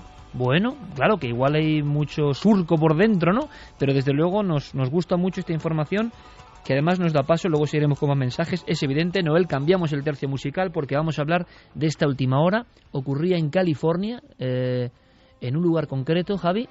Sí, ocurría en Florida, Florida, perdón, me he equivocado yo. Para resumir un poco la noticia, los titulares de prensa decían: un hombre fue tragado por el suelo de su habitación mientras dormía. Se lo tragó la tierra, literalmente. Se escucharon fuertes ruidos, gritos, y luego se abrió un agujero de 6 metros de profundidad en el que cayó. Todavía no pudieron dar con su paradero. Escuchamos algunos documentos antes de saber la última hora. ¿Te parece, Javi? Sí, vamos a escuchar a Jeremy Bash, que es el hermano de esta persona que aún sigue sin haberse encontrado. En paradero desconocido ahora mismo, en algún punto en del las entrañas subsuelo. de la tierra, porque además ese hoyo va haciéndose cada vez más y más profundo. Se habló de un hoyo de 6 metros de profundidad. Ahora se habla de 10 metros y va aumentando poco a poco. Bueno, y si fuesen esas distancias, claro, hay que ver el golpe. Pero si fuesen esas distancias, aún podemos pensar en alguien con vida y alguien que podrá ser fácilmente rescatado. Bueno, claro, si eso sigue hacia abajo, todo encima ya. Y toda la tierra que hay, no es que se caiga a plomo, es que encima se le caen. Se han caído cosas encima. Claro, se han caído los armarios y los muebles de la habitación, y no solo eso, sino que es increíble. No podían entrar a la casa y por eso quieren tirarla abajo, porque el suelo de alrededor está inestable y en el momento en el que alguien pone un pie encima, la tierra se viene abajo también. De hecho, han tenido que desalojar a los vecinos de la zona. Si quieres, vamos a escuchar primero a su hermano hablando de ese momento en el que él se despierta en mitad de la noche, a eso de las 11 de la noche, escuchando los gritos desgarradores de su hermano desde lo más profundo de la tierra. Lo escuché gritar a mi hermano. Eché a correr y todo lo que vi fue un gran agujero. Allí solo quedaba el cabecero de su cama y no había nada más. Así que me tiré al agujero e intenté sacarlo, pero no pude. Solo lo escuchaba gritar desde el fondo del agujero para que lo ayudara, pero no pude hacer nada. Bueno, es un momento de un dramatismo tremendo. Acaba de pasar, está ocurriendo ahora mismo. Y hablábamos de ficción porque esto recuerda, por ejemplo, a los típicos casos forteanos antiguos. Hay uno que a mí, por ejemplo, en la juventud me da un miedo, en la infancia casi, en el libro Desapariciones misteriosas de Pierre Gaston, el caso de Oliver Larch, aquel niño que iba al pozo y que no había nada. En este caso el agujero había sido a la inversa, como hacia el cielo, y su padre escuchaba los alaridos de Oliver elevándose, South Bend, Indiana, Nochebuena de 1890. Entonces toda la familia sale. Oliver ha ido por agua al pozo, sí. Están las huellas frescas en la nieve y de pronto lo que ven es que 1890, lo que ven es que la voz de su hijo se va elevando en los aires, totalmente encapotados en esa zona con mucha nieve, y no lo vuelven a ver. Se especuló con una gran ave, pero no había un ave para subir a Oliver de 14 años con esa facilidad y que no la viesen, porque fue salir, escuchar los alaridos, la familia fuera, imaginaos la escena, y Oliver ya es un recuerdo. Nunca apareció. La investigación duró unos 70 años abierta. Nunca apareció Oliver Larch. Sigue siendo uno de esos borrados, ¿no?, de la faz de la Tierra. En este caso, desde luego, hay menos misterio en el sentido de que hay un problema, ¿no?, en la Tierra. Pero hemos hablado de estos extraños hoyos. Claro, el hermano también le ha oído gritar. Yo creo que eso le va a acompañar de por vida, por desgracia, ¿no? Sí, es una de las escenas que él describe como más terribles y también, como en el caso que tú cuentas, ¿no?, esa incertidumbre de no saber qué está ocurriendo y también la impotencia de no poder ayudar y no poder hacer nada, porque en el momento en el que todo esto ocurre y se llama a los servicios de emergencia, inmediatamente son desalojados de la casa, todos los vecinos de alrededor son sacados también casi por la fuerza de sus hogares en medio de la noche y tienen que permanecer en la calle, que tampoco se entiende muy bien, ¿no? Si esto ha ocurrido en el interior del hogar, puede ocurrir también en la calle. Y sin embargo, la calzada está llena de gente que está expectante, sin cruzar esas barreras policiales, mirando a esa gente, a esos técnicos que están entrando, metiendo máquinas de todo tipo para intentar ayudar. Y de repente, Ron Rogers, que es el jefe de bomberos del condado de donde ha ocurrido todo esto, dice que ellos no pueden hacer absolutamente nada hasta que se sepa que es seguro meter equipos en la casa, porque no pueden correr ese riesgo. Y mientras tanto, dice palabras textuales: tenemos que estar paralizados y no podemos hacer mucho más que sentarnos a esperar. Es una situación muy difícil. Bueno, es que esto es terrible. Escuchamos ahora al jefe de bomberos y ahora recordamos algo muy similar. La familia al completo estaba en la casa. Escucharon lo que describen como un gran estruendo que provenía del dormitorio de la parte trasera de la casa. Corrieron hasta allí y descubrieron que el suelo de la habitación se había abierto. Una grieta, ¿no? Como aquella película de Simón Piquer, La grieta. Yo estoy recordando esa impotencia, algo parecido, la famosa, por desgracia, ¿no?, muerte de la niña Omaira, ¿no?, en Armero, cuando está dentro de un agujero. Y es un cámara de televisión española el que además registra esas imágenes terribles de la niña hundiéndose poco a poco. Está en unas aguas. Aguas. Sí, eran unas aguas y se había quedado cogida por los pies por todo lo que había debajo. Y por su propia madre que estaba abajo. Y por su propia madre que estaba muerta justo debajo de sus pies. Y entonces, imaginaos esos periodistas que están filmando, creo que fue la imagen 1 más recordada de la historia de los 80 en televisión española, y no pueden hacer nada. Yo no sé si hoy con los medios de hoy, pero se dan circunstancias a veces que parecen increíbles. ¿Cómo no sacan ese tipo de ahí? Bueno, pues a veces es que parece imposible, ¿no?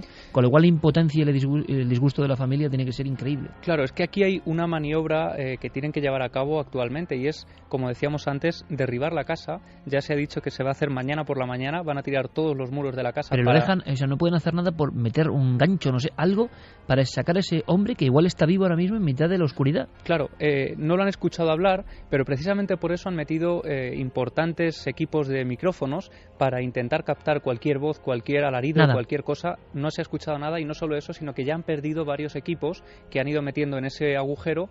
Poco a poco se ha ido haciendo más y más hondo y han sido incapaces de recuperar esos aparatajes que se van perdiendo en ese hoyo.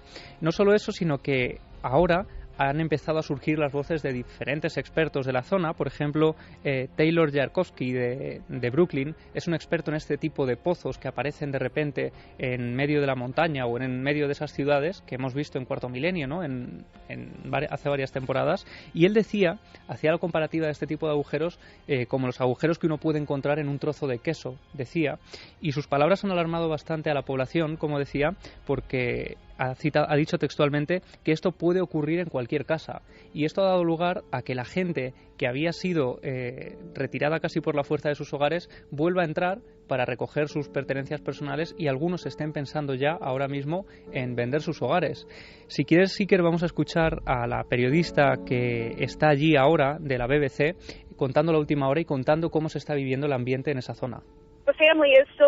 La familia aún está en el exterior de la casa, permanecen en la calle con los vecinos, observando muy de cerca las labores de rescate. Estaban muy afectados y frustrados esta tarde cuando los miembros de rescate aún no habían encontrado a su familiar, y justo ahora las previsiones no son nada buenas.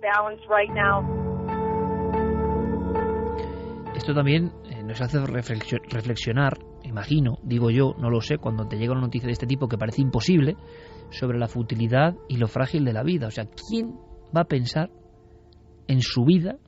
Ese muchacho tendría sus sueños, sus estudios, su trabajo, su pareja, no lo sé, su vida, que de repente se va a quebrar el suelo a tus pies. Pero es que esto ocurre muchas veces. Yo recuerdo, bueno, muchas veces, pero la tragedia y la fatalidad, ¿no? Recuerdo casos de conocidos o de amigos de conocidos. Uno que me impresionó mucho, de un compañero nuestro conocido, que iba a una boda en un taxi, una chica en concreto, y en mitad de Madrid, en un taxi, hay un cruce malo, un golpe con tan mala suerte que, sin que le ocurra nada al taxista, pues ella pierde la vida. Y iba a una boda, una chica joven, en una de las calles normales y habituales de Madrid, o sea, donde no imaginas un golpe, pero la fatalidad. Yo recuerdo también otro caso ¿os acordáis? Sois muy jóvenes, pero del caso del cine Fuencarral, el cine Bilbao, que se cayó una marquesina en Madrid, en la calle Luchana, encima de la gente que estaba esperando la cola del cine. O sea, tú estás esperando con tus hijos. Yo recuerdo que fueron 6 o 9 muertos, no me acuerdo. Pero a mí aquello, recuerdo que hice un artículo en el periódico de la facultad, muy impresionado, porque fue la primera vez en mi vida, yo creo, que pensé lo frágil que es esto y no nos damos cuenta, ¿no? Alguien con el ticket, de la mano con su hijo, el abuelo con él, y se cae la marquesina de piedra y se acabó todo. Entonces, otros casos por un viento en Madrid, recuerdo, porque impresiona mucho que en Madrid, que es algo tan estructurado, ¿no?, pues pase esto, que se cae una marquesina encima, un cartel de publicidad, y mata a una chica sola que está esperando el autobús creo que en la zona de Moratalaz, aquí en Madrid, y tú dices, esa chica tenía su vida y ¿cómo alguien va a imaginar que pueda pasar esto? Bueno, pues la vida, la fatalidad, que es algo que no queremos ni aproximarnos, pero que demuestra también el juego, la fluctuación de cosas y de casualidades a las que no damos importancia y que están en movimiento en cada una de nuestras vidas. Lo raro es que no pase más, porque yo siempre lo pienso y lo raro es que nos estemos librando.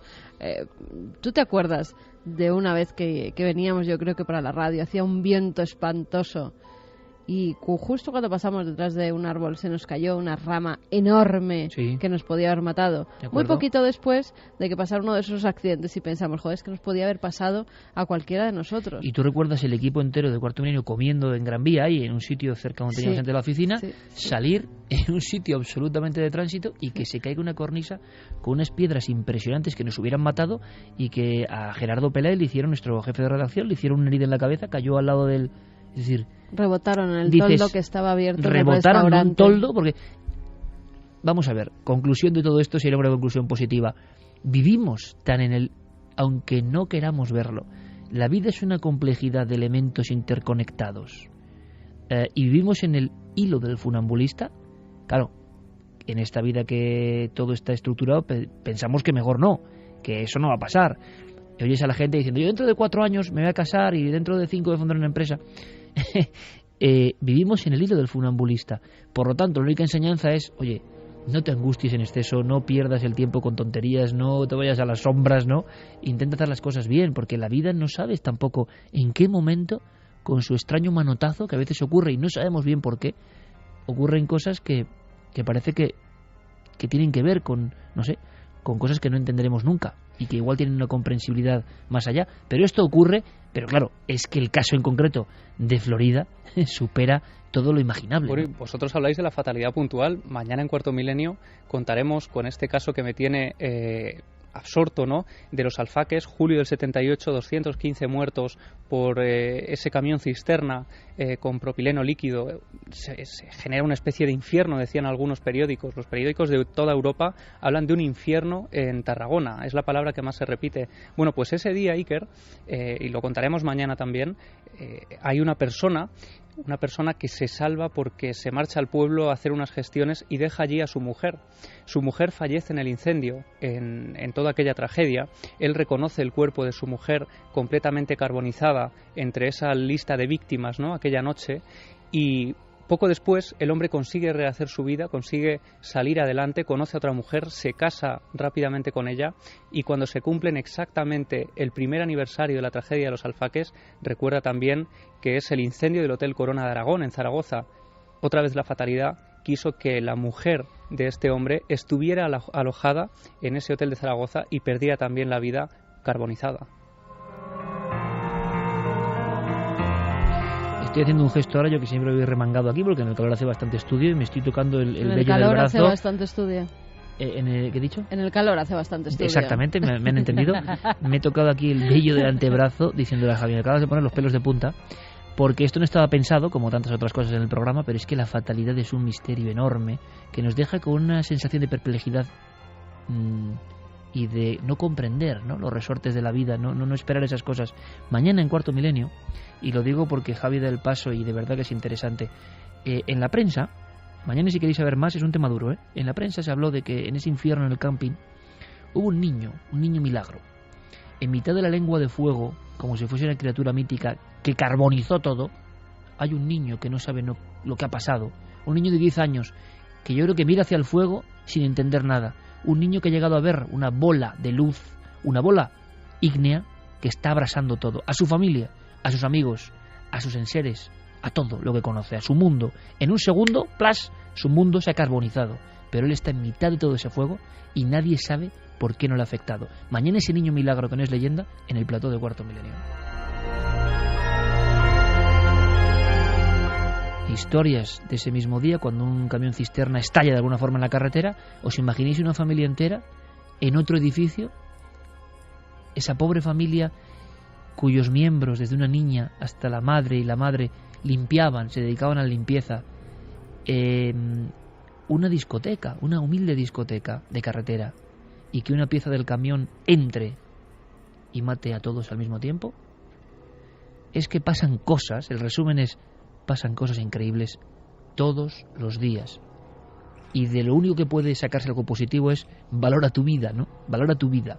No la malgastes con idioteces, ¿no? Valora tu vida porque nos la dan como un regalo y no sabemos nunca, y es la verdad, cuándo ese regalo va a ser desenvuelto, ¿no? Es un regalo importante y hay que conservarlo. Por cierto, otro regalo es saber que en la telepatía se avanza, hay logros, dicen, aseguran, esta semana también, siempre actualidad en Milenio 3. ¿Qué ha pasado? Pues sí, un equipo de científicos ha logrado que 2 ratas se comuniquen. Las ratas, además, estaban una en la Universidad de Duke, en Carolina del Norte, y otra en el Centro de Neurociencia de Natal, en Brasil. Tú fíjate la distancia que hay. Bueno, pues a las 2 ratas, a ambas... Estaban separadas en esa distancia de miles de kilómetros. Sí. A una de las ratas, la que está en América, por decirlo así, se les ha enseñado a pulsar una tecla cuando se enciende una luz y entonces recibe un poco de agua. Su actividad cerebral, que tenía una especie de microchips en el cerebro, al igual que la otra, es grabada por medio de esos electrodos que les implantan, además en un área muy específica, área que procesa la información táctil. Y entonces, después de grabar ese acto, ese pensamiento que ha tenido la rata americana, se lo implantan a la rata de Brasil. Y la rata de Brasil... Norteamérica y Sudamérica, para entendernos. Exactamente. Y la rata brasileña lo que hace es el mismo acto. Lo repiten en 10 ocasiones y 7 de esas ocasiones acierta. Con lo cual dicen que la telepatía es efectiva. Experimento, Brasil y Norteamérica, 2 ratas y transmisión del pensamiento. Ojalá no acabe en un bluff, ojalá esto no se... Además se demuestra, se ve perfectamente cómo están grabando a las 2 ratas en el mismo momento, en el mismo segundo, y cómo se transmite la información y cómo ellas dan con al personal botoncito. Científico. Sí, personal científico. Bueno, pues... Estoy hablando de la Universidad de Duke, en Carolina del Norte. Hombre, la Universidad de Duke, que es la primera que investigó el fenómeno paranormal en el mundo. Y el Centro de Neurociencias de Natal, en Brasil. Bueno, la Universidad de Duke, que es la primera universidad del mundo, con Joseph V. Ryan, que investiga la telepatía. Qué curioso, seguiremos investigando, esto es interesantísimo. Vamos ahora, bueno, hoy sí que ha habido un créalo, ¿no? Contamos esto del tipo que estaba dormido y aparece un abismo y se lo lleva y no lo hubiese dicho falso. Eso lo decían en el Twitter. Dice, me llega a decir Diego Marañón, un tío que se lo traga a la tierra, y digo, historia falsa. Diego Marañón, vamos para allá.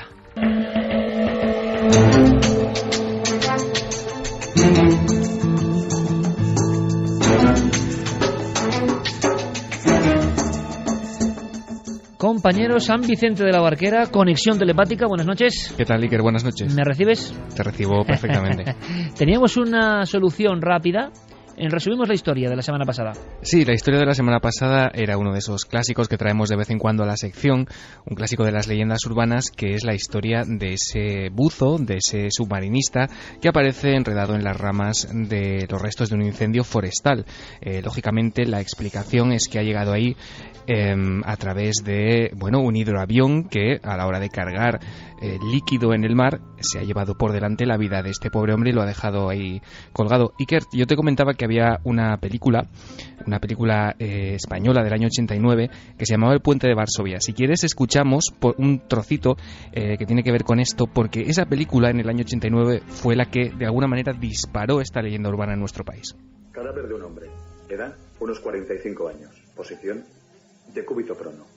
En mi abdomen inferior se observa una herida contusa de unos 20 centímetros con evisceración de masa intestinal. Causa de la muerte, lesiones compatibles con traumatismo craneoencefálico y shock traumático. Mecanismo de la muerte compatible con precipitación desde una altura indeterminada.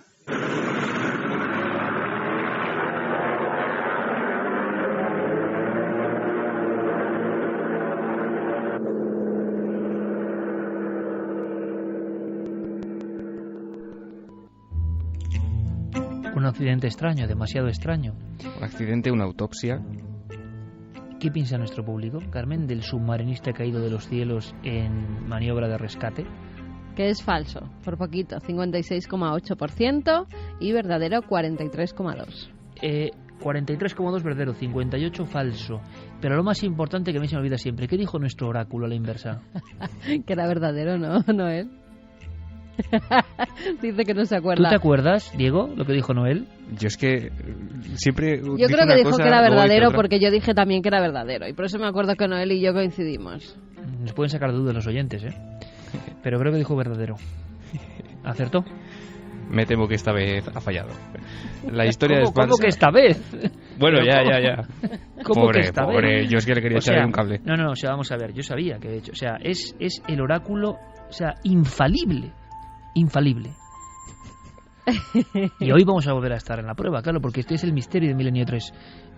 Pobrecito. La historia Iker es falsa y estuvo dando vueltas durante más de una década en nuestro país, hasta que en el año 2000, hace ya 13 años, los investigadores Antonio Ortiz y Josep Sampere se dirigieron a Licona, concretamente al portavoz del Cuerpo de Bomberos, Enric Pallés, que explicó en un libro ya clásico en este país, Leyendas Urbanas en España, que los hidroaviones de Icona se valen de un enjambre de tubos y de una rejilla por donde no cabe nada más grande que un puño humano para llenar sus depósitos, por lo que es absolutamente imposible hablar de este tipo de homicidios. Y que le hemos visto muchas veces, Diego, en las imágenes, por desgracia, tan habituales de incendios en España. Como esa especie de colmena va soltando agua. Pero me quieres decir que la leyenda en sí nace en España. No es que nazca en España. La leyenda apareció por primera vez en Francia y de ahí se hizo, el director Pere Portabella fue el que la escuchó en Francia y el que la incorporó a esa película, El Puente de Varsovia, en una de esas imágenes. Es una película Iker extrañísima que yo te recomiendo porque es desde luego una rara avis en la historia del cine español, y digamos que todas las historias que ocurrían en esa película confluían en una trama que tenía que ver con este buzo que aparecía en la rama de este árbol. Esa imagen se hizo muy popular en España, llamó mucho la atención y a partir de ahí fue cuando se desató, esta especie de leyenda urbana y se extendió por toda España. Yo juraría haber visto una fotografía del buzo colgando de las ramas. Sí, pero igual puede ser uno de esos periódicos que leíamos todos en la universidad por Noticias la mañana. Del Mundo. Claro. Estaba a punto de decirlo porque creo que sí. Claro, es que dices, esa fotografía Noticias del Mundo. Solo puede estar en esa especie de caso bizarro que existía. Por cierto, que están en internet todos. Sí.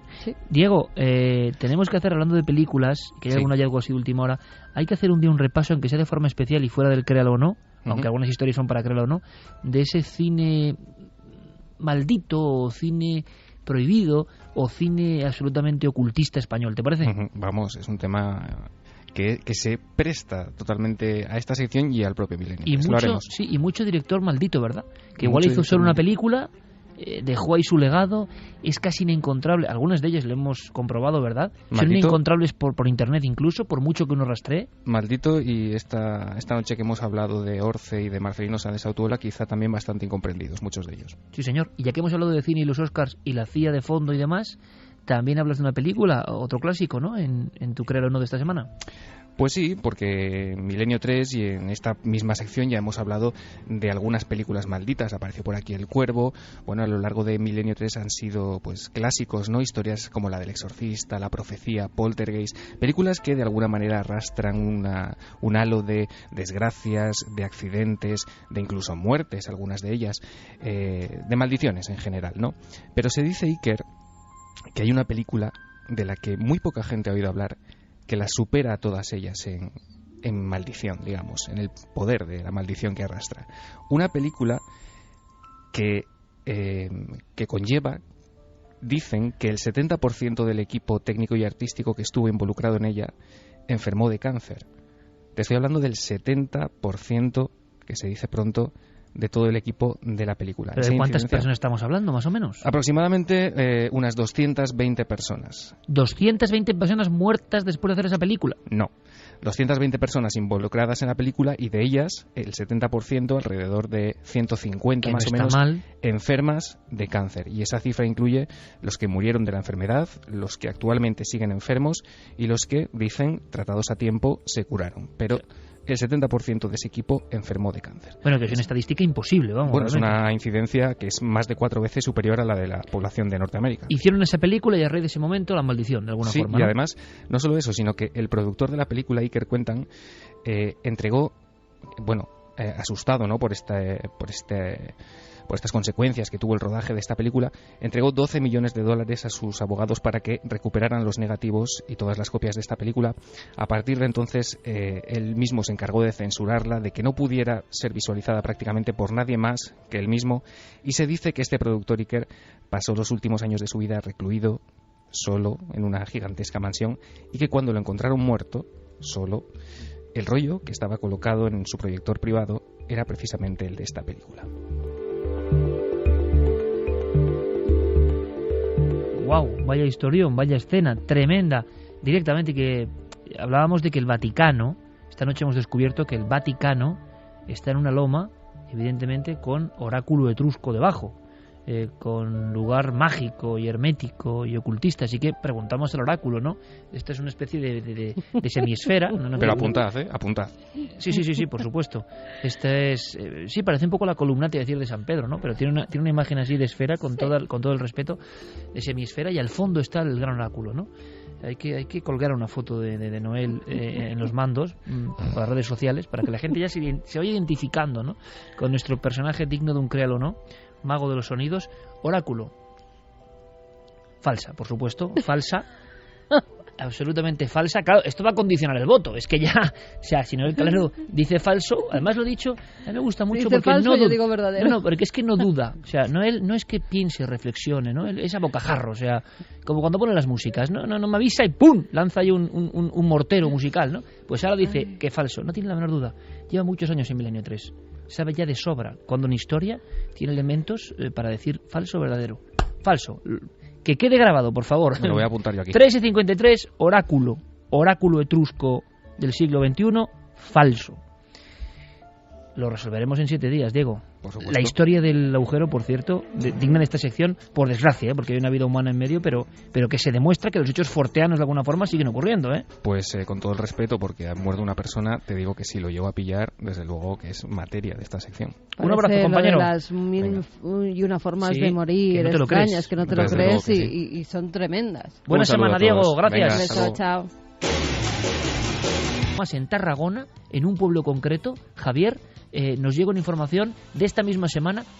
Se hizo de día en mitad de la noche, un extraño o doble resplandor, los perros gritando, hay un poco de confusión. Decimos el pueblo por si alguien puede informarnos más. Sí, parece ser que esto ocurrió en Cornudella de Montsant, en Tarragona. Fue en la noche del martes al miércoles, martes 26 de febrero, a eso de las 5 de la madrugada. Es cuando de repente todos los perros de la localidad se despiertan alterados, empiezan a ladrar, despiertan a la gente del pueblo, y es entonces cuando, según esta información que nos ha llegado a través de un periodista de la zona, muchas personas salen de sus casas y completamente extrañados porque descubren que se ha hecho de día en medio de la madrugada. El fenómeno dicen que dura unos 30 segundos aproximadamente y que llegan a verlo alguno de esos 1000 habitantes que hay en el pueblo, pues alguno de ellos llega a ser testigo directo de todo esto. Nosotros no podemos ni quitar ni poner, simplemente hemos intentado investigar, nos hemos encontrado con ciertas dificultades, con informaciones también de que eso ha ocurrido. Si sabéis algo, vías de contacto abiertas como siempre, y nuestros investigadores, todos nosotros, estaremos muy atentos, quizás sea otra señal, quién sabe. Mira, Diego nos manda un mensaje así como creo que la cosa. Guillermo León es un crack, lo sabemos y lo sabéis, aunque no exista. Guillermo León y su existencia. Un robot, un ciberrobot, un cyborg de la NASA o de la SANA. ¿Existe o no Guillermo León? ¿Alguien le ha visto alguna vez? Dice Noel Calero no existe. Noel Calero además no dice sí o no, hace el gesto está. como en los circos romanos, dedo para arriba o dedo para abajo. Es el Nerón de este equipo. Begoña Seijo dice: un capítulo de CSI Las Vegas mostraba un caso de un buzo que aparecía en un árbol y era esta historia. Gabriela Damilano: el tema de los hoyos en la Tierra me hace recordar un libro de Isaac Asimov que se llamaba Las amenazas de nuestro mundo, que leí hacia los años 80. Describía, entre otras cosas, lo que sucedería si un mini agujero negro fuera horadando lentamente la Tierra hasta que quedara como si fuera un queso. ¡Qué terrible! Otra de esas profecías. Borja Fernández: esa grabación de televisión fue algo increíble que dio la vuelta al mundo. Esas imágenes no las olvidaré nunca, jamás. La niña hablando para televisión española atrapada en el agua y con su madre debajo de ella fallecida. La niña murió pocas horas después. Fue algo de verdad que tocó a todo el mundo. Omaira, ninguno de los que hemos visto esas imágenes podemos olvidarlas, pero es la tragedia de Armero, que luego aquí años después comentamos con nuestro compañero Carlos Largo, un reportaje muy interesante de cómo pasaban cosas en Armero hoy, que es un auténtico cementerio en mitad de la lava seca de aquel y del barro, y donde muchas personas aseguran que se ven cosas escalofriantes, ¿no? Ismael Ileira Santiago dice: lo del hoyo es increíble, un verdadero misterio. ¿Habrá sido casualidad? ¿Por qué pasa justo donde hay una persona concreta durmiendo cuando está indefensa? Dark Boss, pero bueno, si tienen material para ir al espacio, ¿cómo no pueden sacar a este chico del hoyo? Con lo fácil que sería, también, ¿no? También uno lo piensa, evidentemente, ¿no? Sí, y bueno, y además es que se ha aceptado ya prácticamente que está muerto, porque sí, ya de lo dan hecho, por muerto. Dicen, claro, ya vamos a buscar el cadáver. Bueno, a veces ha habido milagros, de personas que llevan 7 días ahí con vida y sobreviven. El problema es que el alcalde ha decretado ya que se suspenda la búsqueda directamente de esta persona hasta que... Un poco rápido el alcalde, ¿no? Sí, hasta que consigan tirar toda Vamos a dar la bienvenida a un nuevo milenario. Encontraste, Nos lo ¿no? pide Jennifer, un nuevo milenario que se llama Marco, que es su segundo hijo, que ahora los dos escuchan el programa pues mientras le toca la toma de la noche, que le gustó mucho lo de vida tóxica y que iba a reutilizar los biberones de su primer hijo, de Daniel, pero como son de 2011, que por si acaso ha decidido tirarlos todos y quedarse únicamente con uno de cristal. Toda precaución es poca. poca. La salud de nuestros hijos. Pues sí, la verdad es que sí.